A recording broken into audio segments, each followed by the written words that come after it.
we're here with our first episode of this little interview, conversation, whatever you want to call it, series. You know, fuck it. We can give it a name right now. You know, this is the first episode of the Txlking Trxsh series. I wanted to sit down with a variety of peers, associates, friends, and just kind of have some conversations about kind of like lifting the veil and letting everybody kind of get to know each other on a bigger scale. Yeah. So today, this is a special one. This is the first episode, so I wanted to make it a little full circle moment. I wanted to double back to the first interview I did back in 2020. I got Mr. Hitxion here with us today. Yo. So, if you don't know, Zion is an artist, a phenomenal artist. He's an event curator. He's the owner. He's the head of Touch ERF. Yeah, I got some things I want to talk about with you today. So how you feeling? Cool. I'm good. I did my shifts and now I'm back home and I'm comfortable. All right, that's what's up. Hey, I thought it was cool that you pulled the camera into my actual bedroom. Yeah, no, we're in the crib doing this. But at the same time, it's cool. You got my environment and stuff. So yeah, cool. you know, I want to be comfy with it. I was thinking about sets. I was thinking about a lot of different things going into the process, and I'm sure everyone won't be in somebody's room, but I want people to be as comfortable as possible throughout all this. Yeah, it's cool. I feel cool. So the first thing that I wanted to kind of kick off and talk about today was just letting people get to know you. I feel like Hitxion as an artist is kind of like an anomaly this past year. A lot of people know you. A lot of people love your art. They love the events. The events go great, even when the non-show related ones.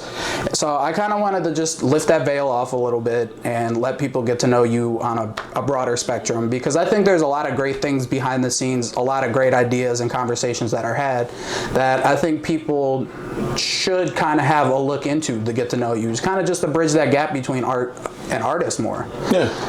I would say definitely this has been a transitional year for me as an artist. Just kind of reconfiguring who I am and what that means at the age that I am and everything like that. You know, what do I want to give to what I do? What do I want to give to music? And how to kind of get back to my root, which was always taking the focus off of personal gain and figuring out what can be done for everybody. Right. So, I mean, a lot of it is kind of intentional, and a lot of it is, you know, in that transition, you know, it's been a lot of trying to figure out how do I make music now from this perspective and all these different things, but also just sectioning, keeping spaces between my artist life and my personal life. Yeah, absolutely. Separating it a little bit.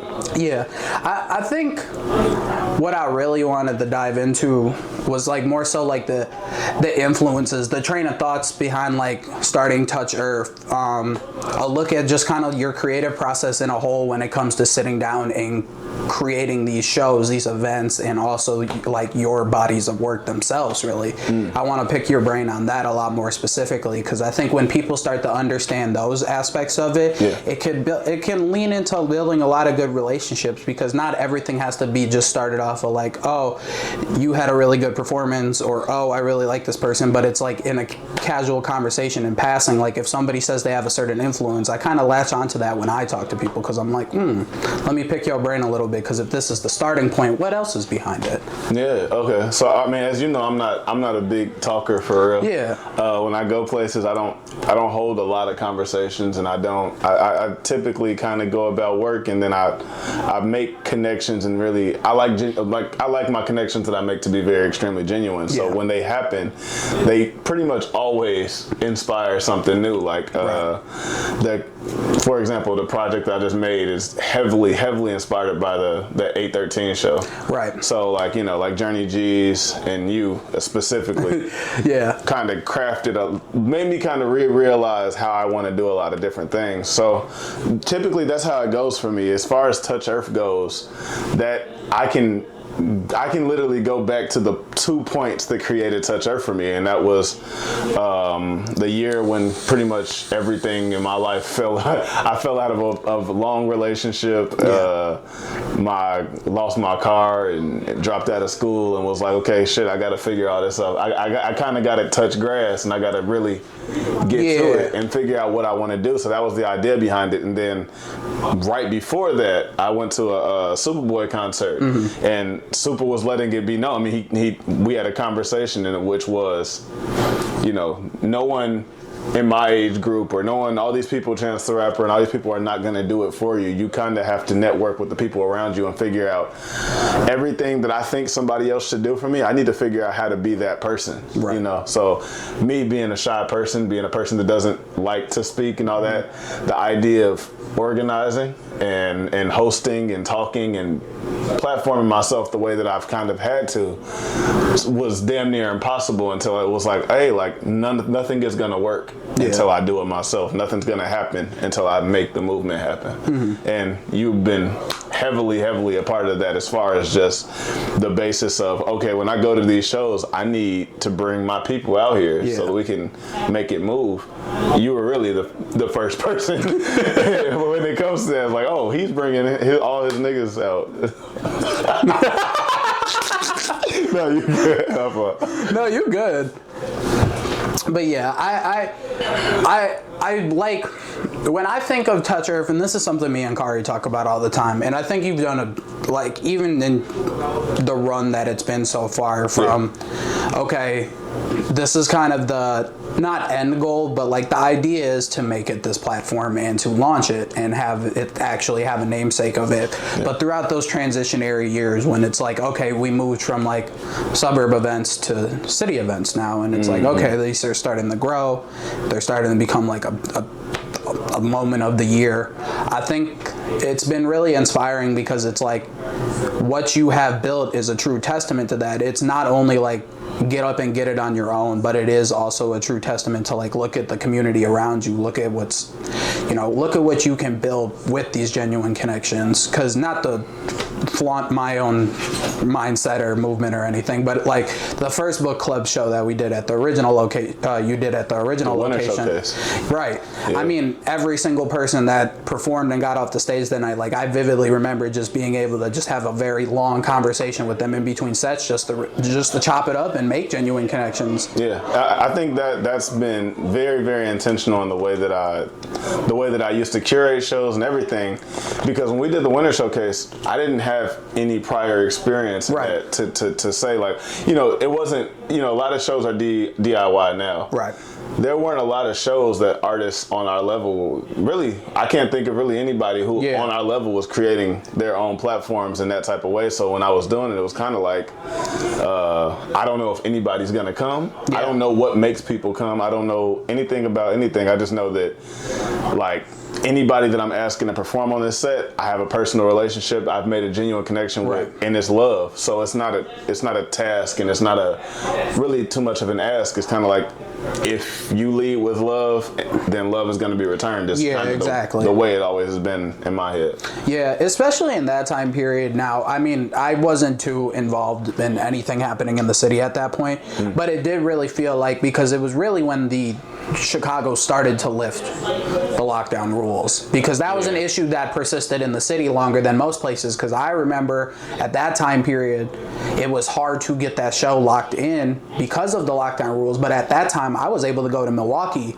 and have not an issue at any show I went to, you know? Oh, yeah. So it was an interesting dynamic at play, especially because at that time, not only was the lockdown lifted, it was like, I don't know anybody doing those for sure. So yeah, and the scene is so different than it was pre-pandemic. So for me, being at the age that I came up, where it was a lot of, I would say, it was a lot of organizations that ran these types of things rather than people who just have an idea, just saying, fuck it, I'm gonna just run with it and make it happen. So it was very clicky and very like crabs in the bucket almost, it felt. Yeah. So to come out of that and start doing the shows the way that we do it now, and to see the way that other people are doing it now, it's like, it feels like it's way freer.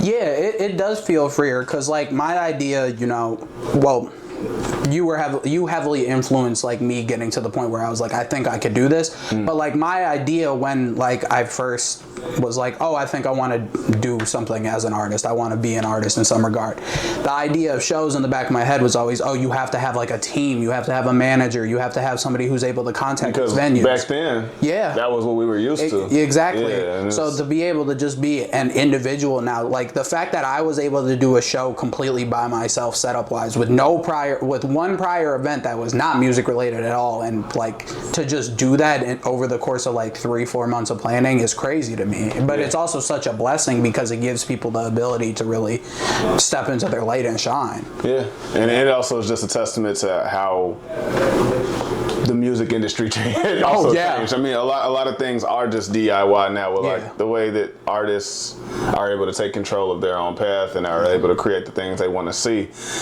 It takes the middleman out. Like I know one conversation I had with my dad a long time ago. I think I have it on like a voice memo or something. But he was telling me, he was like, hey, like if you making this much money for a venue, you know, like your cut can't be this. Right. And so it's kind of like, hey, like we should remove that entirely and just say, okay, cool. If I'm putting this show together and if I'm doing this and I have to go and reach out and I have to make everything happen, then I should be able to take home what I need to take home so that we can put it back and do it again. you know?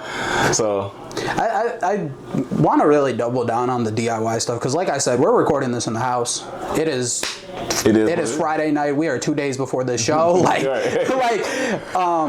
like the DIY aspect of it, when you really get into it, because you know I view DIY as two things. One, you're an independent artist. That's beautiful. That's great. Yeah. Two, you're really just like hitting the wall every day trying to figure this out. I mean, like, by the time this goes out, like 3-4 days ago, we were in the house painting shirts for the show.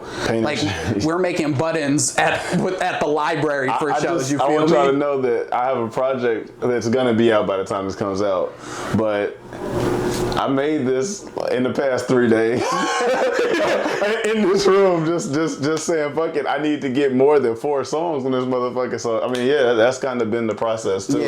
With everything, it's like, oh, just hit the ground. Make that shit happen. I really think it's one of the most liberating experiences because, like, mind you, I mean, it's not like we're rolling in money, but it's like we're making this shit shake because there's so much love and effort that goes into it, and that's really where the joy and the beauty of it all comes from for me, is really just being able to, as somebody who has wanted this stuff for so long, to be able to physically put something in someone's hand and be like, oh yes, this is mine, but now it's yours. And that's what I love about it the most.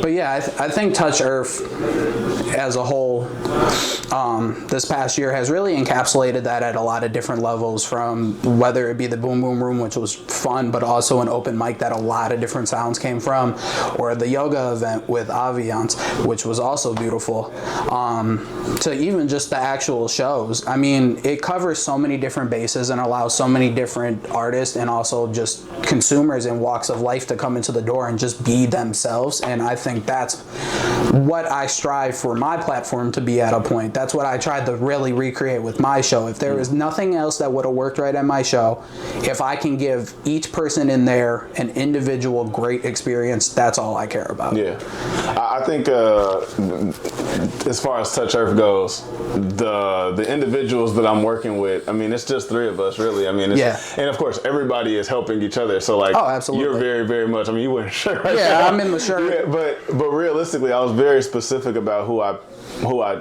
wanted to work with that, because I was thinking, as far as shows goes, the way that my brain works and everything like that, I typically do all this stuff kind of by myself, and I prefer it that way.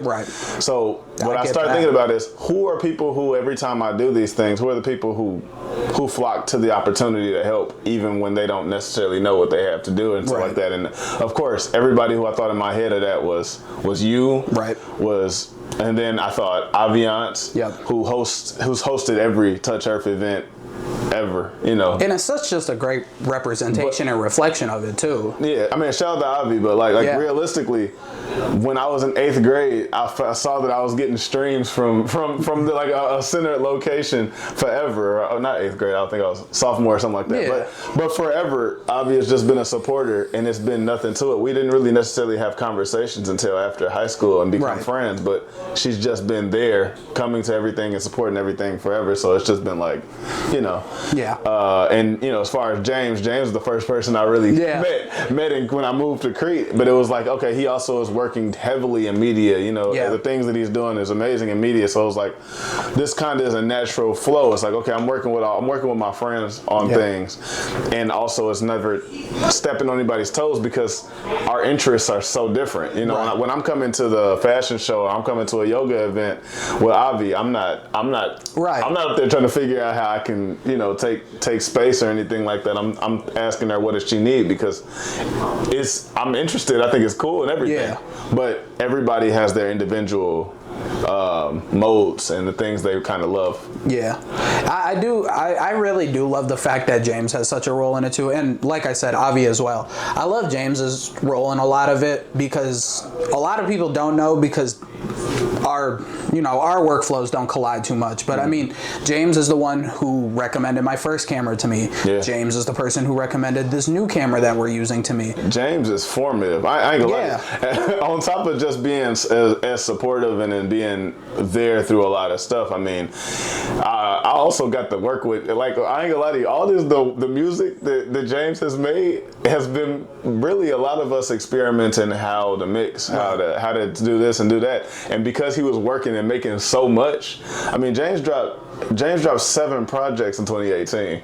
Yeah. And I had to mix all that shit. Yeah.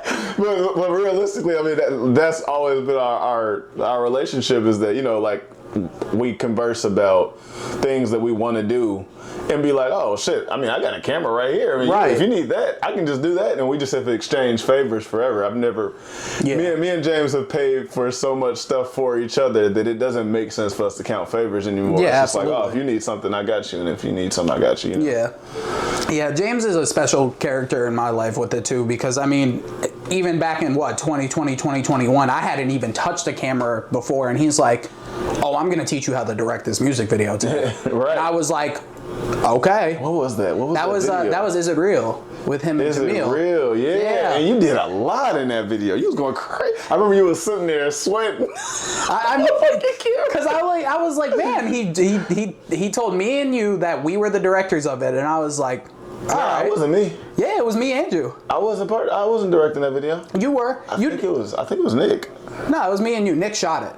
Nick shot it, and then I was directing certain scenes. Okay, you're right. You helped more with the people aspect. I was more like, no, the shot has to look like you this. And James make that video possible. Yeah. I mean, yeah.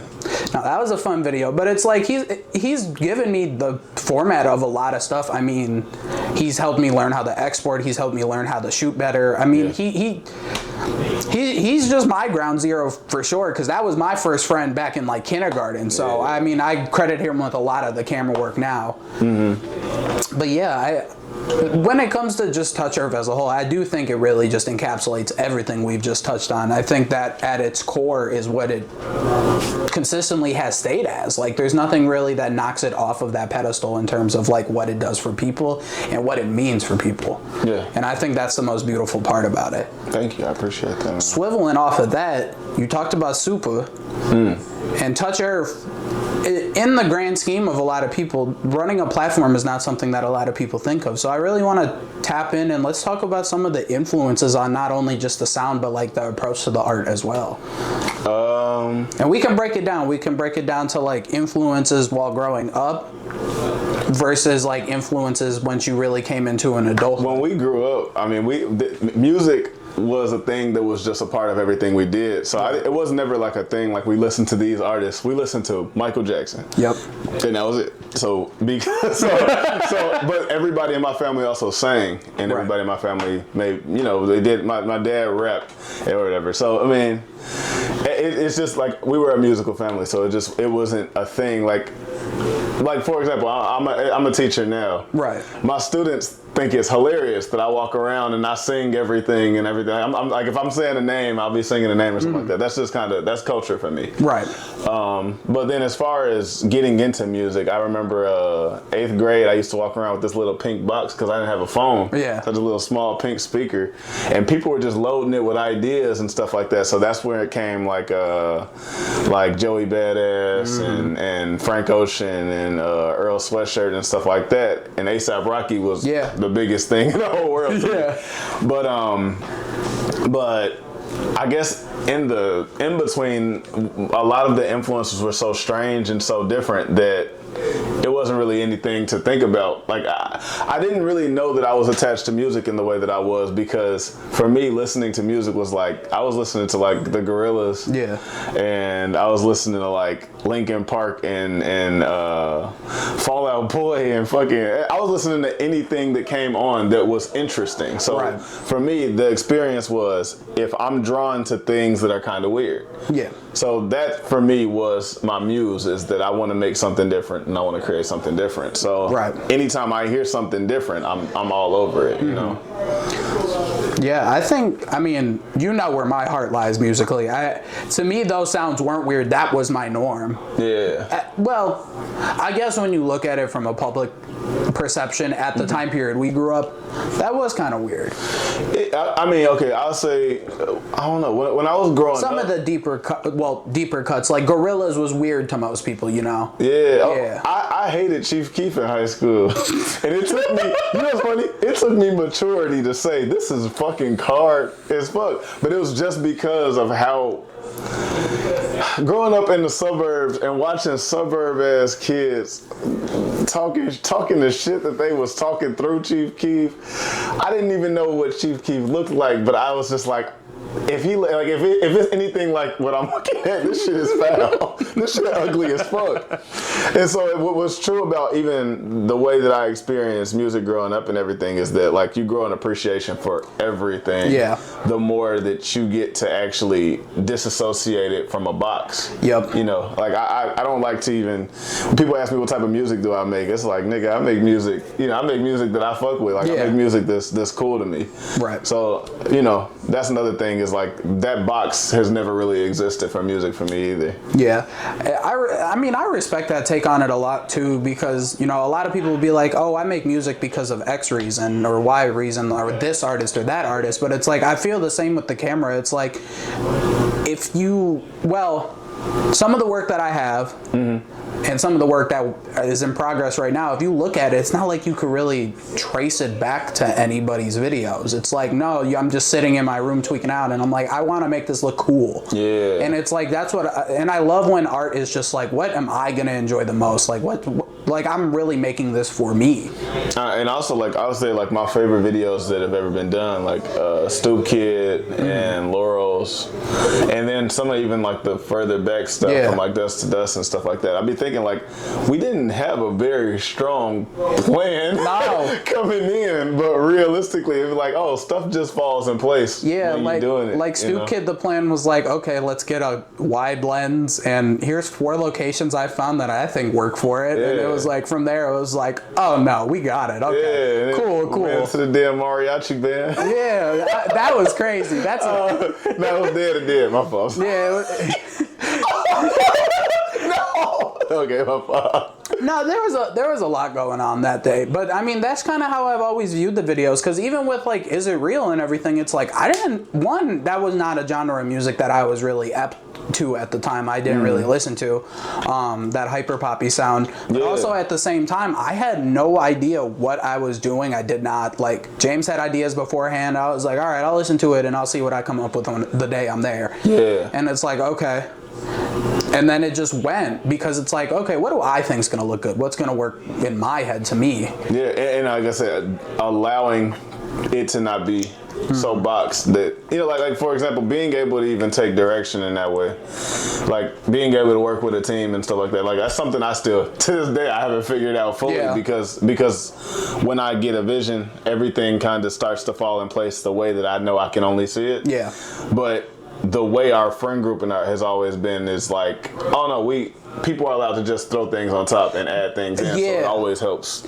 And that's kind of, I mean, that's why I did the show by myself. I mean, I would run stuff by you guys just to make sure, like, hey, I'm not crazy, like, this would work. Right. But outside of that, it's like I wanted to do it by myself because I knew everything that I wanted going into it. It's like, oh yeah, I'm gonna cash out, I'm gonna get these shirts. Yes, it's my first show. Yes, I'm an individual cameraman at this point. But I know the shirts are gonna sell. I know people are gonna wear the shirts because I know what I have not only given people from a work standpoint, but I know the type of person that I am when I approach them. And then also like the disposable camera thing. I have never seen that at a show. This nigga's tripping. But it went, and it was beautiful. I haven't even got them developed because that's expensive and I'm broke. But hey, but when you do, it's gonna be mementos for us. Yeah, so it's gonna be really cool. So I mean, I think those influences definitely do still shine through with a lot of what you do. Particularly though, I do want to mention this. A few weeks ago, you opened the vault. Not really a vault because they were out before, but you re-released the old projects. And that's where your influences, like specifically like the Gorillaz and the Rocky sound, and then the more alternative sounds, those are where those really shine through the most. Especially 8820 and like Dust to Dust and stuff, because that was when you really started to fall into the mixing bag and you started to understand your own individual process, but that's also when you were trying a lot of different stuff. And it's also when I was the freest. I mean, 8820 kind of came right around the time that I was living by myself for the first time. Like, you know, I moved out at 18, but I never lived by myself until 8820. So it was the first project that I'm sitting there mixing and mastering in my own apartment, and I'm screaming into the void kind of, and I'm able to just kind of create the way that I would want to create. So that's kind of what I've been trying to transition and figure out and get back to, is figuring out how do I implement so many things that would never ever come through if I'm nervous or if I'm influenced by everything's going on. Like, how do I get back into my space? You know, so that definitely was my favorite projects that I ever made, is 8-820 and Dust to Dust, just because of that. So I think also I just wanted to give that back because so many people were like, damn, you gonna take it off? No, I mean, you gonna drop music just to take it back you off? sniped them in the middle of the night one night and they were just gone. But I mean, I understand the processes and why you did it though. But them being back, I mean, I said it on my page when it dropped. Like, a lot of people, like, I was like, oh, y'all don't understand what this means to me, and I meant that in the most literal sense possible. I wasn't just like, oh, let me gas up this drop. No, those two projects in particular, that was the soundtrack for like everything post high school for me. That's what made me really start to like re-explore my love for music, and then also being like, okay, I do want to do something artistic related. And that's when I started taking a lot of different risks, like picking up a camera for the first time. Like, I have production credits, I have directing credits. It's like, okay, these things were the soundtrack while I was working on those. And this also was like the genesis of our bond kind of too. Exactly. That time too, so. Because we did the interview about Bloom, and that segued into like, okay, now it's like I'm sitting here and I'm giving you my thoughts before release on 8820, and it was like those are formative to not only like your sound and your artistry, but a lot of our sounds and artistry, because like Kari wasn't an artist then. Duran was still drawing, but he was still in high school. I was like trying to figure it out on my end and what sticks and works for me. So it's like that is the pinnacle of like people falling into who they are, I feel like. And I also feel like I was very, very, very much creating from a place that is like the best place to create from. You know what I'm saying? It was isolated in the best possible way. It was kind of like, oh, this is what I would do if there was no outside influence, you know? And so, I think I like that take a lot, because that was a struggle that we talked about like leading up to my show. And then that struggle waned very hard like 2 weeks after my show, because I took my little break and I was by myself. And then I just came back and I was like, oh, we're doing videos. Oh, I'm doing interviews. We're doing visualizers. Like, I want to do X, Y, and Z. And then it was like the video bookings just fell into line so fast, because I was like, I don't need, like, I'm not tripping about being booked. I know that like doing videos with people, you should meet them at a certain level and try to fulfill their vision. But I'm like hitting people and I'm like, yo, send me what you got and let me pick.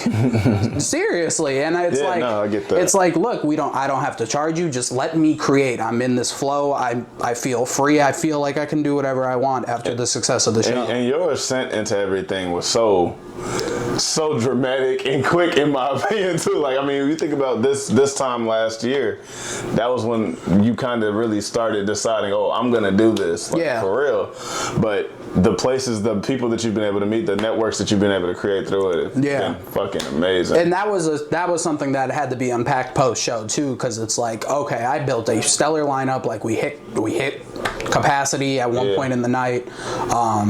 Just everything that had been done in a singular year. Like, a year for me was September 7th of this month. So it's like, to really to sit still for a month and just unpack that was the scariest thing, but also the most liberating thing ever, because it's like, I have proved every point I need to prove. And it's done gamefully. Yeah. Like, realistically, anybody that you've ever worked with, you can say you have a genuine relationship with them. These people, we threw you a birthday party with basically all these artists. I mean, so it's not, you know, these are not just little one-off things that happened. That's the thing that matters to me the most. Yeah. Is like, when I'm touching people, I want it to mean that, man, that don't sound good. No, it don't. It sounds terrible. But I wanted to be a situation where it's like, okay, these are people who I'm extending family. Yeah. Because it started that way. It started as, when I used to go to shows, it was like, y'all were my family. And so my family is this little small group right there is going crazy when I'm performing. And I just got to watch them and stay hyped through them. And it is extended, and it's extended so much that, it has to stay that way. It has to still be family, you know? Yeah. I think in terms of like doubling back to how this piece of the conversation started, the influences and everything, and just really tapping into that weird, authentic, like, freeing sounds, things that don't conform to like the mainstream norm at the time and everything. I think that really does do a lot, because I will say the people that I have the most love for are people who are doing things against the grain. People whose sounds don't fit into this bracket of like, okay, yeah, this is blowing up right now. Yeah, like, this is selling right now. I love people who are it's going not on against purpose, by the way. If I could make certain stuff, like, it's some people who do some raw ass shit, and I just feel like, damn, I wish I could do that. But well, yeah, of course. Realistically, you kind of got it, like, you know, in your pursuit to figure out how to include more of things that you love and what you do, you still have to be true to what you already are, and respect and honor who you already are. So that's been a lot of it too. It's just like, oh, I know what I'm good at and what I love about music. So the things that other people are able to bring to the table don't really affect me that deeply, because of the fact that I can always look and say,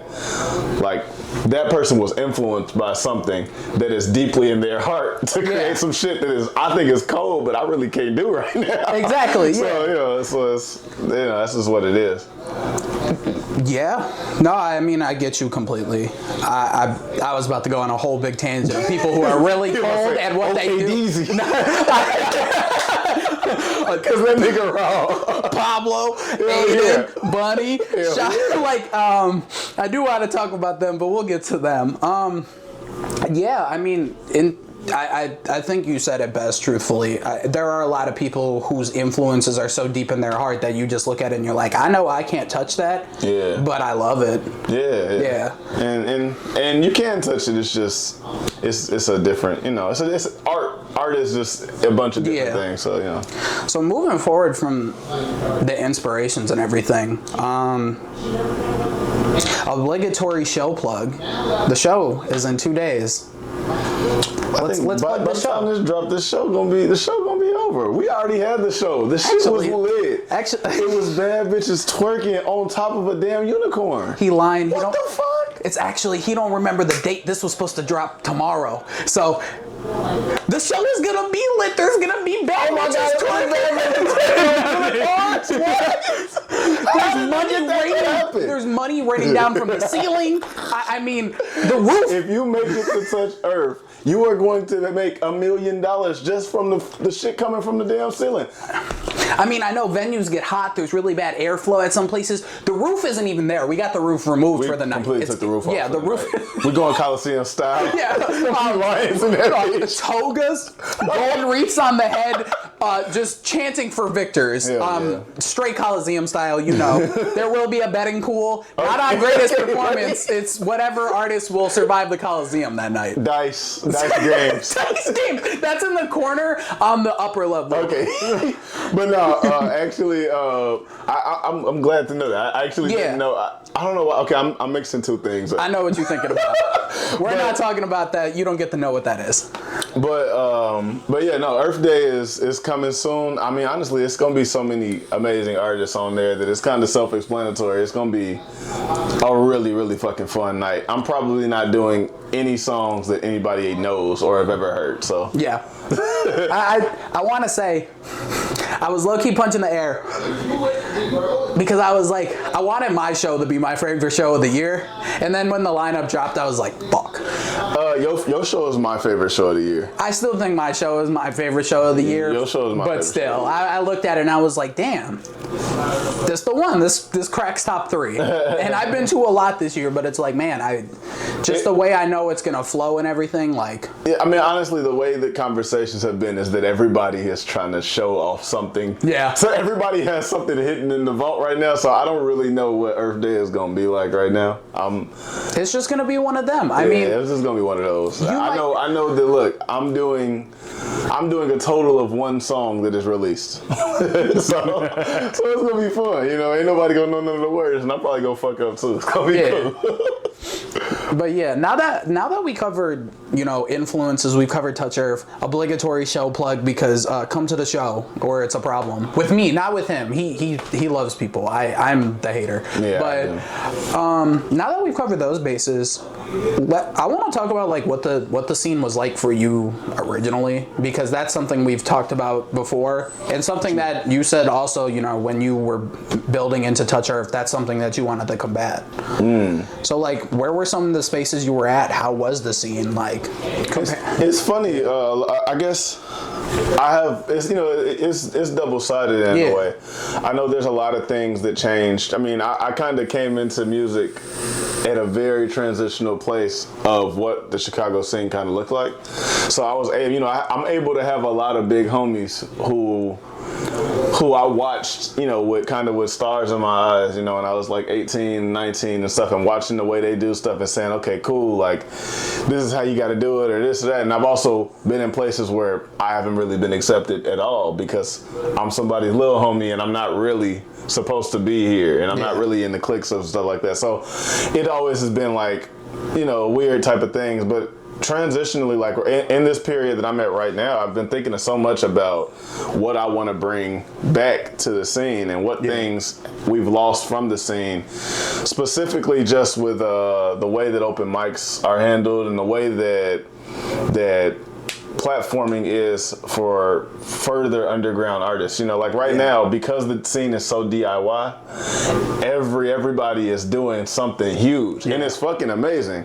But I would love to kind of be the person that kind of takes a step back and says, okay, I want to kind of create something for people who are newer and people who are starting again and stuff like that, because I don't know how much longer I'm going to be his Zion in the same way that I'm his Zion right now. But I would love to start figuring that out now, is how do we give something back? How do we create something that is going to platform itself and make it to where this scene doesn't just dry up and then we have to start over again like we did last time. Especially now, because like it is the most beautiful melting pot right now. There are so many different sounds and people and spaces and communities, and it's like, man, if you wanted to be busy 7 days a week, every week, you can. You can. And it's not like nothing just like networking or just saying if you decided I'm going to perform 4 times a month, you could do it. You could do it. You could do it. Yeah. You could. And that's a beautiful thing, because I know the biggest thing from back then is that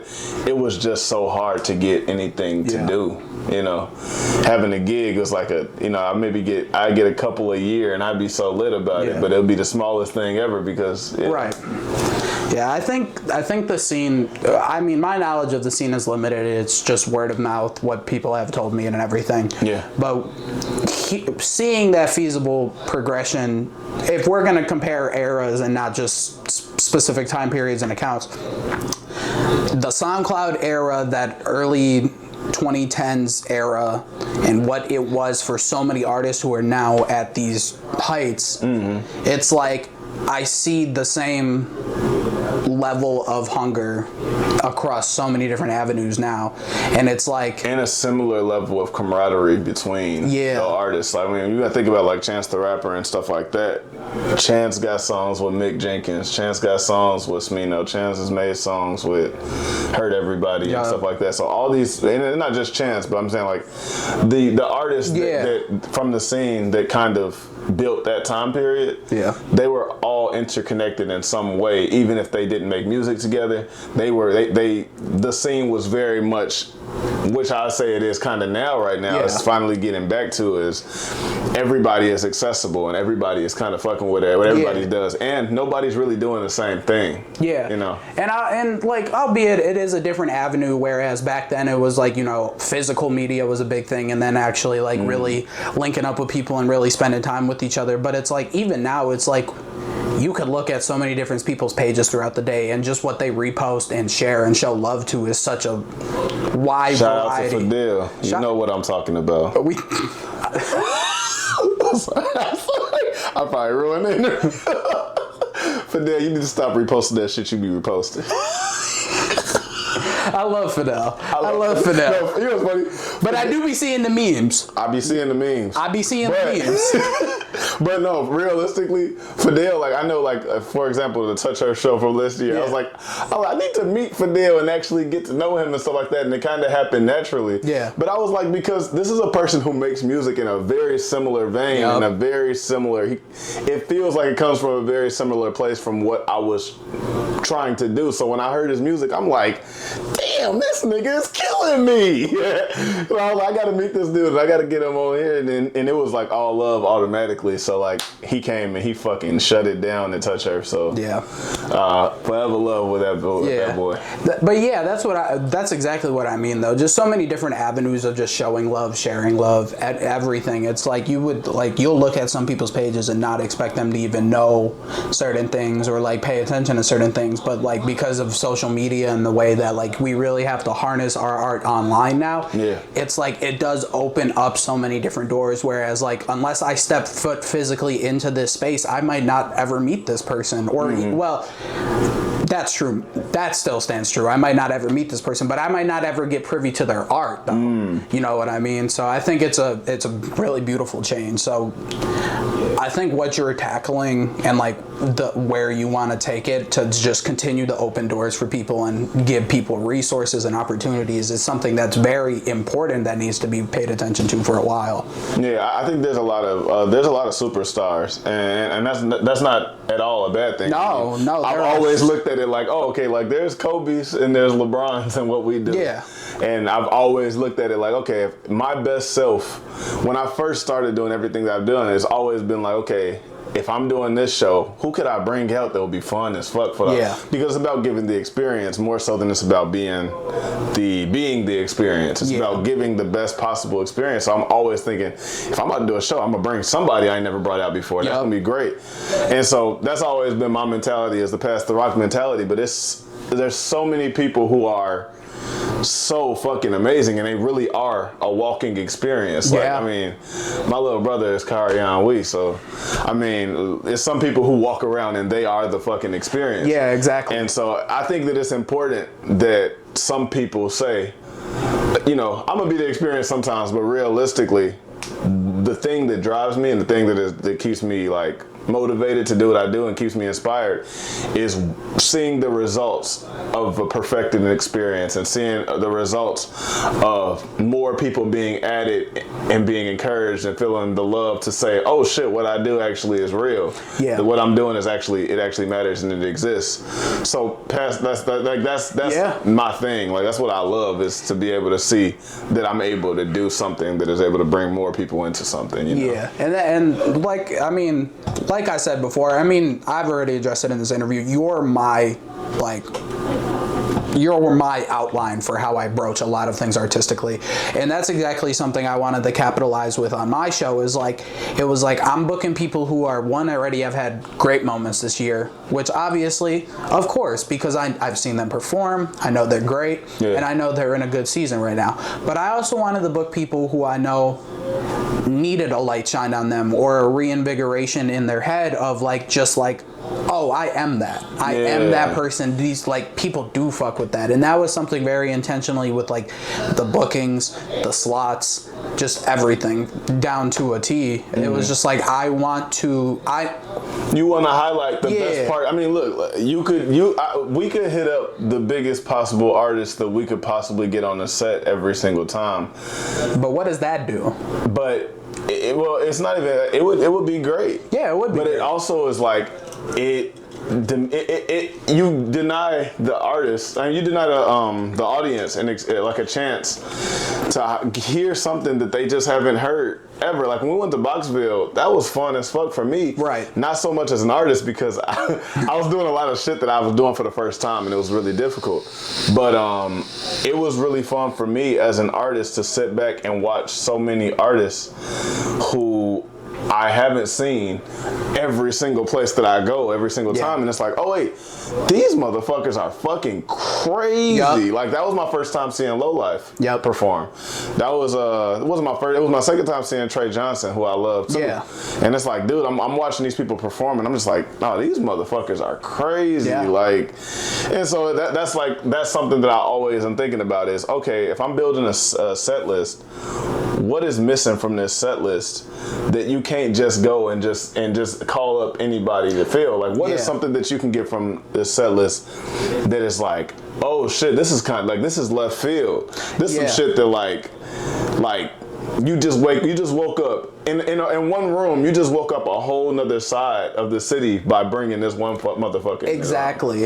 And that type of stuff matters to me too. Yeah, that's a deeply important thing, I feel like. And to be able, mind you, I'm 2 events in. You're a good amount of events in at this point. But to be able to actually do that, like, if you haven't thrown a show, if you haven't thrown an event, you won't get that feeling. But to be able to go home at the end of that night, well, I don't process things in time. Mm-hmm. I'm sure most people who throw successful things don't process immediately when they get home. But to be able, after an event or a show, to sit back and look at it and just be like, damn, I knocked down walls tonight, that is an uncomparable feeling to a lot of things. Yeah. No, I think I'm still processing. Like, I haven't fully finished processing Touch ERF and just how fun and how great that was for me, and how freeing it was for me as an artist. You know, like, I ain't gonna lie to you, when I do Skibbity, bro, I be animated. It's fucking fun. Like that type of stuff makes me happy as an artist. And then the Shuba show right after was like, okay, I'm not doing this with the training wheels on. Like, I'm about to take the dang on. I'm taking the motherfucking vocals out of every single song, and I'm gonna rap the same fucking way. And so stuff like that, you know, that's fun for me. Yeah, I think things like that, and that's something that I do too, is I time when I want to try new things camera-wise and artistic-wise with kind of your shows, and like a lot of Kari's bigger shows, primarily the blackout shows. Mm-hmm. And that's something that's like really liberating, is just being able to like really benchmark yourself, and like each time when you sit back and you realize what you've done, it's like, okay, now I can get up another level. Yeah, because the way I'm stepping in Sunday, freaky. Like I heard that he was gonna be hanging from the ceiling like a disco ball. So kind of slight. Okay.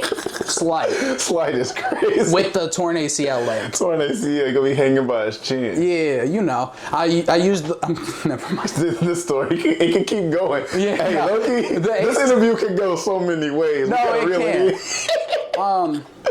But yeah, I think where the scene is overall, though, is something that's very, very special. It's something I talk to John a lot about. It's something I talk to you about. Duran and Kari, like definitely those two, because all of our views on it and our little quadrants and sectors of it are so drastically different.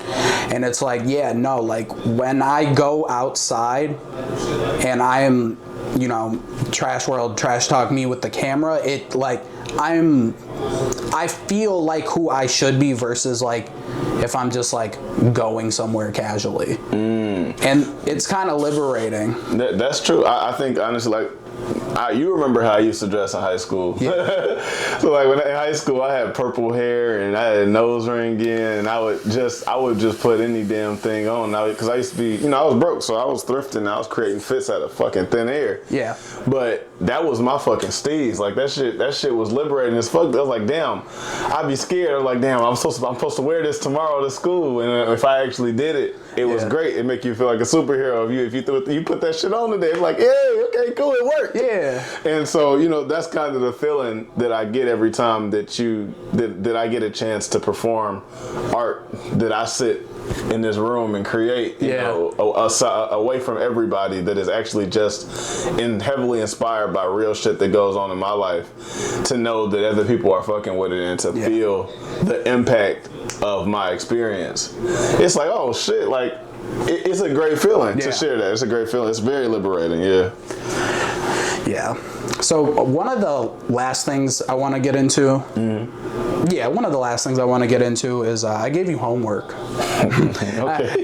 Everyone that comes on here is going to have homework, or maybe a pop quiz, depending on how poor my communication is on the lead up, but primarily going to be homework. I asked you to grab 3 things that either are pretty personal to you on an artistic level, or just are very inspiring to your artistic journey.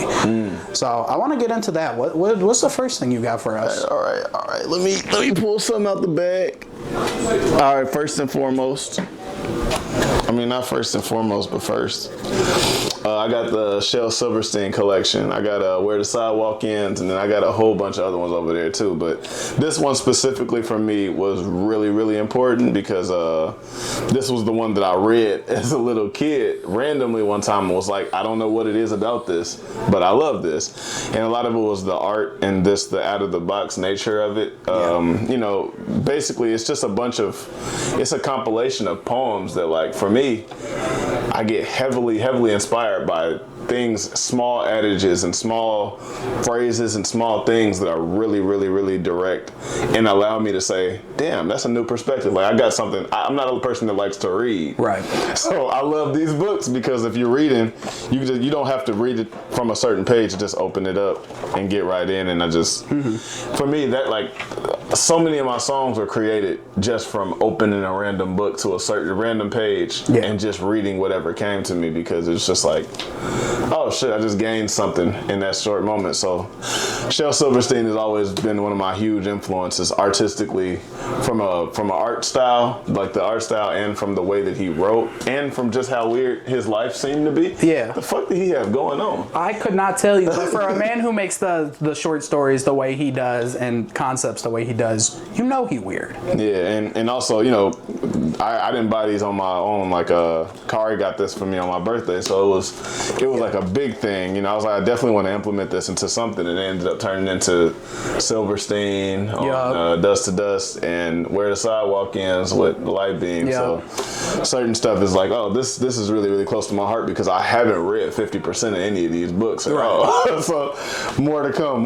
I think that it also, like, it translates well into your art. Like, I know you had Silverstein on Dust to Dust, and I think it translates really well, because something that I like, why I told you I originally liked that project so much, is because you would not listen to it the first time and be like, this is really a cohesive narrative in any regard.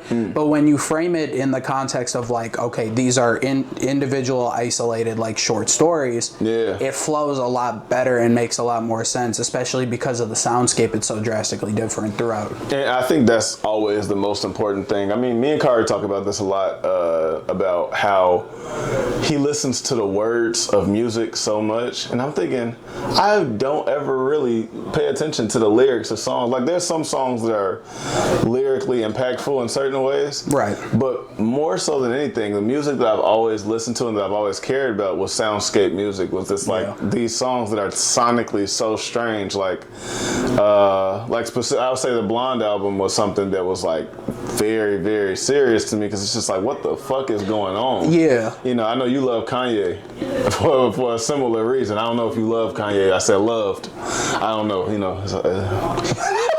It's a train wreck. Yeah, he's a mess. Unk be tweaking, man. He's a mess. He be tweaking. I will look. Anything post Donda, the career ended at Donda. Simple as that. Donda, he was tweaking out there. He was tweaking, but it got worse. He said he was still Unk. He was still Unk on Donda. But I mean, I did see Donda live. That was the only time I've ever seen him live, and that was an audible. I woke up that morning. I was like, I'm just gonna get the tickets. But yeah, and that's something that I hold on to a lot too. Is like, you could have a great pen, you can say some very real stuff, and it will affect me a good amount of the time. Yeah. But it's like, I don't need 12 to 13 or 7 to 8 tracks that all sound like they should be together all the time. I don't necessarily need that. It's funny because it's like, in my head, it's not non-cohesive. It's a lot of it is the fact that the story that I'm telling might have happened in the order that it happened in real life, which is not specific. Right. You know, a lot of these stories don't end with a great, like, you know, a closer. Right. Because I'm still living, you know. So with a lot of these things, like there have been projects where I've been able to fancy it up at the end, but then there's a lot of them that are about, like, you know, the whole story in it, like 8820 specifically was supposed to be called Nowhere. It was supposed to be called, what was it called? Supposed to be called something Nowhere. It was supposed to be written from a perspective of a story that does not have anything nearing an ending, because shit was fucked up. And when the project got completed, shit was still fucked up. Right. So it's more about navigating the journey than it is about completing a journey. Exactly. On that. So there's some projects that did kind of get created in that vein. I would say the one that I'm creating, I just made just now, ends in a very funny place, in my opinion. So that's gonna be fun. Okay. What else you got for us? That was a great starting point. That was beautiful. I'm gonna take this off the wall. Shit, let me see if I can get this bitch off the wall. All right. I know it's kind of in the frame throughout the video, but yeah. So this is the largest painting that I've ever had created. For me, I've always wanted to make the projects that I create extremely, extremely, like, close to heart. Yeah. And matter a lot. So I know my first idea was to get everything tatted. And then it was kind of like, I missed a couple. And it was like, okay, I don't think I'm actually going to be consistent with this. And I would have so many tattoos because I drop a lot of projects. So I actually just wanted to, this is the first time that I reached out to an artist and said, hey, like, I just love your work. Like, let's collaborate on something. And Marty Rosen was able to have a good conversation and really, like, we got kind of close through the experience of just figuring out what are we creating, because the music at that point was all over the place and it wasn't finished and everything. So she's listening to rough drafts of the project and trying to get inspired, and what we kind of came up with is our two moons as the basis of what we were creating. So these two moons, and then that was kind of the overall, like, that was pretty much all I brought to the table. Yeah. So everything else was kind of just like her inspiration and what she felt and what she heard in the music. And this is actually what I imagined. I don't know, on my old page before it got hacked, there was a video that was really just like a visualizer of just like colors that was for the song Omni on 8820. And I was thinking, like, that is what this shit sounds like to me, is this. So that when Dust to Dust came, I was like, I want it to sound similar because it's coming from the same place of inquiry and indecision and a lot of stuff that is unfinished. Right. And so I wanted to look like that. And she was able to kind of just create like something that was so beautiful that, like, I always find this is the first painting I put up every single time I get my room together, because I want to make sure that it's a centerpiece, because, you know, it means a lot to me.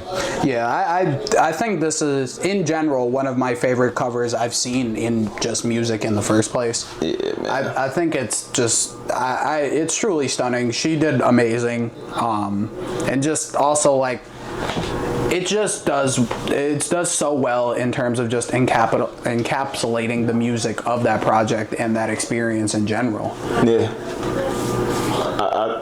I'm sorry, I love it. I be seeing a face in it. You know what's funny? I see the face too. Yeah. You know what the face looks like? It looks like those old like Harlem Renaissance black paintings, and that is like something that I'm so close to. So when I saw it, I was sitting there thinking like, I don't know if that was on purpose, if she was making a Negro, but but shit. But I do see the face, because and it's kind of like, it's at such a strange angle where it's kind of looking up, but then the bottom of the face is like at a regular perspective, and then you can see the hair off to the left side and everything. I've never seen the hair. Yeah. You know what's funny? I see the lips, the nose, the eyes, and sometimes I see an ear on that motherfucker. But it's so interesting. I do love it a lot. It is a favorite. No, it's the reason. I love her art style, mainly like because, I mean, she said she made something that this was heavily inspired by. Yeah. And the reason why I love her art is because it's like it's telling a story that does, I'm sure it applies to everybody in a different way. Yeah. Because it's just so strange. Yeah. So we got one more item. What you got for us? One more item. Now this is the most important one. You can never ever go wrong. This is my Gorillaz vinyl. This is actually the first vinyl that I ever got because Josh heard that I wanted to start collecting vinyls, and as a vinyl collector, he had to jump me in. So it was a jump. I ain't finna lie. For real, jump me in, because I don't know if the camera can't see it, but there's about 50 vinyls over here that all came from the same source. Yeah.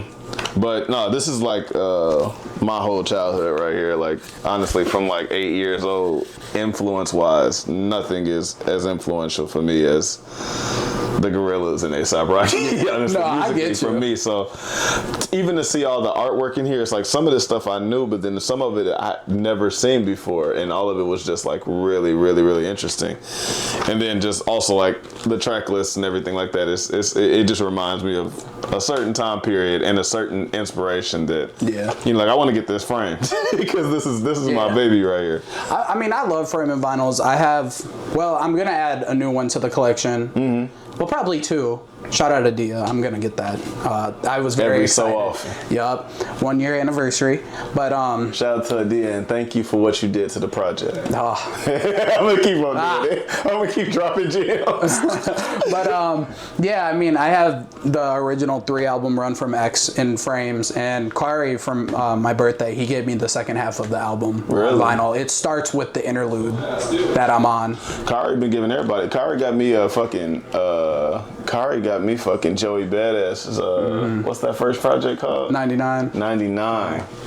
Yes. Okay. I think physical media is I don't think it's been lost to time, but I love that there's a specific time period that I love a lot where vinyls look very different. Yeah. They came with a lot of different things. Hella Easter eggs. Yeah, whether it be exclusive art or like concept art for albums that you wouldn't even expect to have art for. Or even exclusive songs. Yeah, exclusive songs, lyric books. Yeah. One of my favorite is the Because the Internet Gambino vinyl. That came with a screenplay that you turn on while you listen to the record. I could not even begin to conceptualize writing an entire screenplay while dropping a 13-track project. The nonsense. The physical media is just something that I hold deeply to my heart, especially when it comes to vinyls, for sure. So yeah, it's just I'm a newer vinyl collector, but honestly, they've been like, I don't know, it feels different to listen to a song on vinyl, but at the same time, it also just feels different to look at it. If you see the album cover, it don't look as pretty as it looked when you got it like this. Even like the blonde vinyl I have is like it's neon. Like that's just cool. It's little shit that you can't get nowhere else. It's shit like that. Like I know I have the what is it? I have a Denzel Curry record where it's a picture disc and it's art. It's photo shoots that he did specifically for that project and promotion and stuff, and there is no lines on the vinyl. It is just the artwork on top of the vinyl, and it's gorgeous. What do you mean there's no lines on the vinyl? Like, you know how vinyls it has the indents on it and everything? I thought it had to. It does, but like you can't see them. The photo is completely imposed on top. That's fucking cool. Yeah, it's and things like that are just such a cool experience as a consumer. Yeah, it's like you're getting a piece for real. Yeah, it's like you could really tell this is like certain, you know, certain projects are made with the intention of physical media at that too. So it's like, it's such a, they're such a beautiful thing to have. Yeah, yeah. But that's all I got for you today. All right, well, I appreciate you. I appreciate you, doctor. Ah. Was that perfect? Nah, I wasn't. Nah, perfect. It didn't have the reverb. But, you know, look. That's what we want. Look, undisclosed project, he dropping gems about this whole video. Like the sun forever. Last day of summer. If you made September it to the end 22nd. Of the interview, you know. But, and also, Earth Day, the day after this comes out, get the fucking tune. I don't know what else to say. Stupid. Right. Fuck. That's all I got for y'all.